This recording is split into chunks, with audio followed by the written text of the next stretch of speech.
उमेद, क्षितिज नवे विश्वास नवा. उमेद अर्थात महाराष्ट्र राज्य ग्रामीण जीवनोन्नती अभियान.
आता स्वप्न आलेलं आहे इसके आगे का भी यहाँ पे चार्ट रहेगा ना, नंबर वाला. और यहाँ पे साइन ना पायाभूत सुविधामध्ये काम करायचं आहे. प्राधान्य 2 वर्षामध्ये मुद्दा गटामध्ये आपल्याला काम करायचं आहे. परंतु हे कुठे आलेलं आहे म्हणजे CLF आलं. कुठे आलेलं आहे CLF ग्राम संघाचा प्राधान्यक्रम आहे. CLF आलं. CLFचा प्राधान्यक्रम ठरलेला आहे. परंतु आता सर्वात महत्त्वाचं आहे की त्यांच्या अपेक्षा काय आहेत आणि जबाबदाऱ्या काय आहेत. नुसतं काय आम्ही स्वप्न बघितली म्हणजे आमचं झालं असं आहे का? किंवा एखाद्याच्या पोस्टिंगला घेतलं किंवा घटकावरती उतरवलं हा अशा घटकावरती अशा आमच्या CLFला 2 वर्षासाठी ह्या घटकावरती काम करायचं आहे. झालं का? पण संपूर्ण 5 वर्षामध्ये म्हणजे जेणेकरून ते 1 वर्षामध्ये या 2 घटकावरती काम करायचं आहे. त्या 2 घटकावरती काम करण्याचा संपूर्ण प्लॅनिंग नियोजन हा कोणाचा असला पाहिजे? CLFला असला पाहिजे. म्हणजे CLFचे जे काही बोर्ड ऑफ डायरेक्टर आहेत किंवा जे काही तुम्ही ज्या समित्या निवडलेल्या आहेत त्या समित्यांचे कुठल्या प्रकारचे कामं त्यांना करायची आहेत. सामाजिक समित्या आहेत का तुमच्या? सामाजिक मूल्यांकन समिती, उपजीविका समिती, जागतिक समित्या आहेत का? समित्या आहेत तुमच्या. त्या समित्या तुम्हाला प्रथमतः ॲक्टिव्ह कराव्या लागतील. ही सर्वात मोठी अपेक्षा आहे CLFची. जोपर्यंत ह्या समित्या ॲक्टिव्ह करणार नाही तोपर्यंत तुमचं हे विजन झालं ना स्वप्न हे साईडला राहतं. म्हणजे कुठल्या घटकावरती आपल्याला प्रामुख्याने काम करायचं आहे, CLFला काम करायचं आहे. 5 वर्षाचा वेळ हा फार कमी आहे. जो काही 10 वर्ष लागणार आहे ते 5 वर्षामध्ये आपल्याला कंप्लीट करायचं आहे. म्हणून CLFच्या ज्या काही समित्या आहेत त्या प्रथम ॲक्टिव्ह कराव्या लागतील. त्या समित्याला कुठकुठले कामं आहेत, कुठकुठले कामं त्यांना करायची आहेत त्याची तुम्हाला चालू करून द्यावी लागेल. हा संपूर्ण जे काही समित्या आहेत, जे काही तुमचे AC सदस्य आहेत, हा आता प्रभाग सांगितलं म्हणजे तर सर्वांचं झालं. म्हणजे ग्राउंड लेवलचा एक गटातील सदस्य असतात तुमचे सर्वांचा प्रभाग आहे. त्या प्रत्येकाने एक प्रकारच्या तुमच्या ज्या काही ह्या आहेत जबाबदाऱ्या आहेत त्या जबाबदाऱ्या त्यांना वाटून द्यावं लागेल. म्हणजे एकत्र येऊन तुम्हाला काम करावं लागेल. आता सांगितलं की उपजीविकेविषयी प्रभागाने अशा प्रकारचे कॅम्पचे नियोजन करणे किंवा ब्रँडिंग पॅकेजिंगचे काही असतं तुमच्या कामाचे नियोजन म्हणजे कुठल्या करताना कुठल्या प्रकारची कामं करायची आहेत. त्याचं संपूर्ण प्लॅनिंग हा सर्वांकडून समजून घेणे आवश्यक आहे आणि त्याच्यावरती कृती करणे आवश्यक आहे. हे सर्वात मोठ्या अपेक्षा आहेत प्रभाग संघाची. अजून काय करतो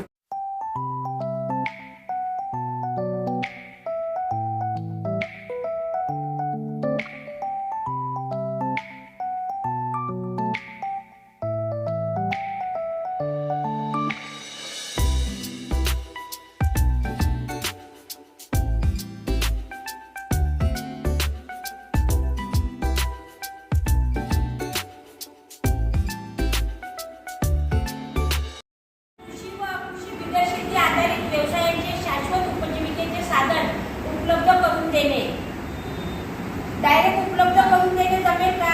तर आपल्याला कोणाला भेट द्यावी लागेल? कृषी विभागाच्या डिपार्टमेंट बरोबर आपल्याला भेट करावी लागेल. आपण प्रशिक्षण मेळावे लावू शकतो, त्यांची मदत घेऊ शकतो की बाबा आम्हाला शाश्वत उपजीविका उभ्या करायच्या आहेत तर कृषीतून आम्हाला काय काय योजना मिळू शकतात हे नियोजन करणं, त्याचं संनियंत्रण करणं ही महत्त्वाची जबाबदारी ॲज अ ग्रामसंघ आणि प्रभागाची आहे. चला छान प्रयत्न केलाय आपण. आपल्या हिशोबाने बरोबर प्रयत्न करतो पण आपण आता गटाच्या वरती एक स्तर आलेलो आहोत. ग्रामसंघाच्या वरती प्रभाग संघात थोडीशी आपल्याला वरती जाऊन विचार करावा लागेल. समस्या तर सर्वांची आहेत, ह्याचे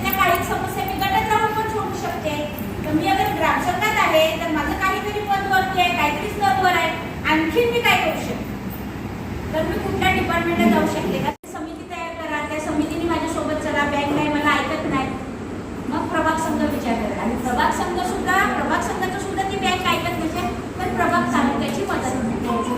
ही भूमिका तुमची असते पाहिजे. एक पाऊल पुढे कसा मी विचार करू शकेल ते तुम्ही बघायचं. आणि लक्षात घ्या, या सर्व गोष्टी ह्या करायच्याच आहेत, पण त्याला करायची पद्धत काय आहे हा आपल्याला विचार करणं गरजेचं. ठीक आहे, त्यांनी पण छान प्रयत्न केले. ह्यांना काय द्यायचं?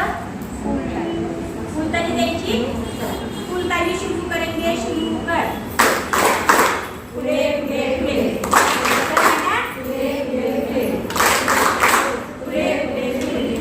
गजरे भरा. आमच्या सरांच्या बायकोसाठी पाठवा. 3 नंबर आहे उपजीविका व रोजगाराच्या संधी निर्माण करणे. 4 नंबर आहे शासनाच्या योजना व लाभ महिलांपर्यंत पोहोचवणे.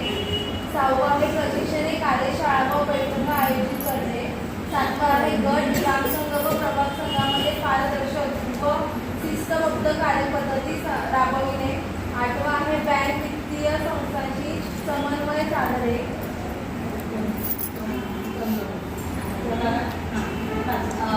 5वा आहे प्रभागातील गटापर्यंत समन्वय साधणे.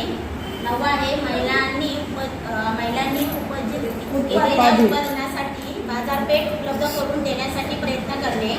10वा आहे आरोग्य, पोषण व स्वच्छतेबाबत जनजागृती करणे. अपेक्षित परिणाम काय झालं? ते HB ज्यांचं कमी होतं, ज्यांनी औषधं घेतली वेळेवर, त्यांचं रक्त आता व्यवस्थित आहे, म्हणजे ते सुदृढ आहे.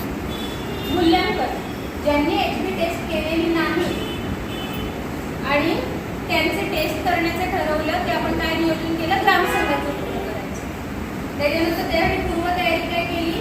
HB टेस्ट पूर्ण ग्रामसंघातील गटातील कुटुंबांची करण्यासाठी जनजागृती केली. तर आपल्याला पूर्ण ग्रामसंघातील किती कुटुंब आहे त्यांचं करायचं. अपेक्षित परिणाम काय होणार आहे त्याचा? तर पूर्ण ग्रामसंघातील कुटुंबांचे HBचे टेस्ट होणार. फक्त ह्याच्यामध्ये जे मूल्यांकन आहे ना, तिकडे पहिला कार्यामध्ये काय येईल? मागची जी आपली टेस्ट झालेली आहे किती लोकांची झाली? 20 लोकांची झाली. तो पहिला आकडा येईल की 20 लोकांची आपण HB तपासणी झालेली आहे.